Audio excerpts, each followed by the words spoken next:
Hey, what's up everyone? This is Culture Drop. I'm Galen. Today, talking about a topic we visited before, but I want to hit again, which is like what teams are doing right now to be wildly successful with remote work. And there's like three main kind of key things that I'm hearing a lot about that people are having a lot of success doing, and like I highly recommend that you implement with your team. All right, here we go. Three things. Number one, flexibility and adaptability.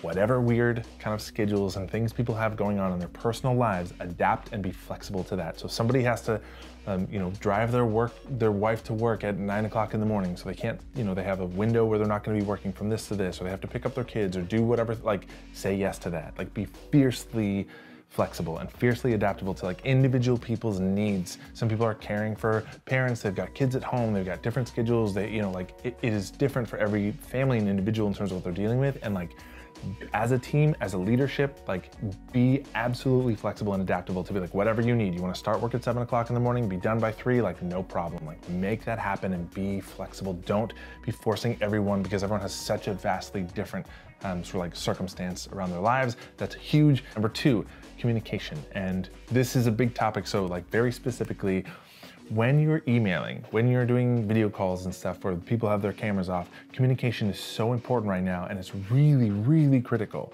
that whenever you have any kind of situation where there's any kind of static or tension or miscommunication or the chance for miscommunication, get to that immediately. Sort that out right now. Like the second, if you're emailing somebody else, right, or you're having a call, or the second that you are assuming that somebody else is frustrated a little bit, or there's any kind of like, if you're not assuming completely positive intent on the other part of the other person, like pick up the phone, call them, get on a video call, like sort that out immediately. Communication is so important.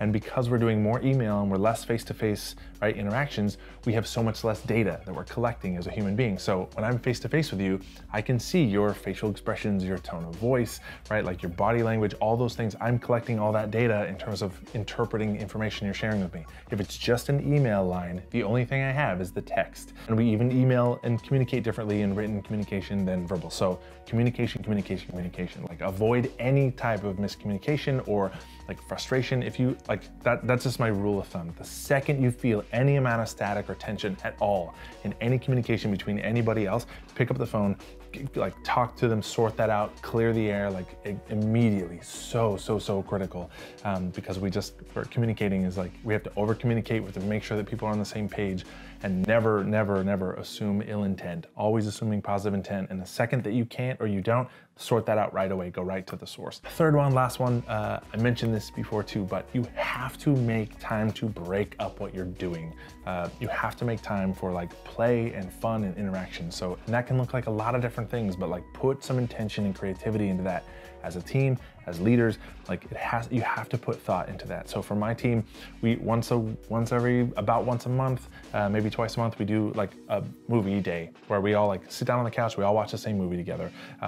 We do like sandbox time on Fridays where like for a couple hours of the day, every week, everyone can work on whatever they want, even if that's outside projects or something fun. We have like game times or trivia times. Like you can make a game show or trivia stuff, competitions between departments. Like you have to break things up. We're 6 months in, like we're like many months into people working from home, and like people are overworked, they're stressed, they're overwhelmed, they're locked in their houses. So you have to really make intentional opportunities for people to interact and play and do things that are not just work all the time. We have to make that happen. It's like happy hours, fun times, interesting questions over lunch, like find a way to allow people to interact, because what we're missing is, all of that fun that we have when we work with somebody else, where we go to their desk and we're just like shooting the crap for a couple minutes with somebody about TV shows and da-da-da. It's like, we have to add that back in. But because we're just focused on work, and video calls like this meeting and da-da-da, we have to make time for that. So be intentional about that. Competitions between departments, rewards, funny things, like video calls in costume, like find ways to mix up the monotony and the straight up work. Like teams that are doing that are like, you're stretching the rubber band, you're adding more creativity and energy. People are putting thought into like, do a show and tell, like have very specifically like choose to do things that are fun, for play, for interaction, that get your team doing something other than work together and having that like human connection.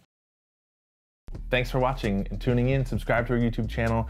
We have our weekly email list, the Culture Drop. You can subscribe to that and get these emails right in your inbox. Follow our social media channels. Put out a lot of free content around being more awesome and building great teams.